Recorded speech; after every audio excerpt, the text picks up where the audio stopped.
কবে বিয়ের পিঁড়িতে বসছেন ইধিকা? কলকাতার ছোট পর্দা থেকে শাকিব খানের হাত ধরে প্রিয়তমা দিয়ে বড় পর্দায় অভিষেক ঘটে ইধিকা পালের। শুধু অভিষেক বললে ভুল হবে, সিনেমায় তার অভিষেকটা হয়েছে বেশ রাজকীয়ভাবেই।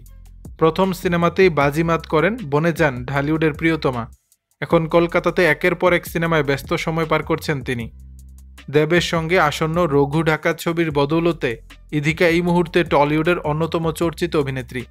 খুব স্বাভাবিকভাবেই তিনি কারো সঙ্গে প্রেম করছেন কিনা অথবা কবে বিয়ের পিঁড়িতে বসবেন তা নিয়ে জল্পনা কল্পনা চলছে অনুরাগীদের মধ্যে। সম্প্রতি এক সাক্ষাৎকারে ইধিকাকে প্রশ্ন করা হয়েছে তিনি কবে বিয়ের পিঁড়িতে বসবেন। সাংবাদিকদের প্রশ্নের উত্তরে অভিনেত্রী বলেন, এই মুহূর্তে আমি বিয়ে নিয়ে ভাবছি না। বিয়ে মানেই প্রচুর দায়িত্ব, তাই এখন বিয়ে করার কোনো পরিকল্পনা নেই আমার। সেই চিন্তা ভাবনা এখন অনেক দূর। এরপর অভিনেত্রী বলেন, আগামী 10 বছরে আমি অনেক কাজ করতে চাই, একজন ভীষণ ব্যস্ত অভিনেত্রী হতে চাই, যার সারাটা বছর কাজ নিয়ে কেটে যাবে।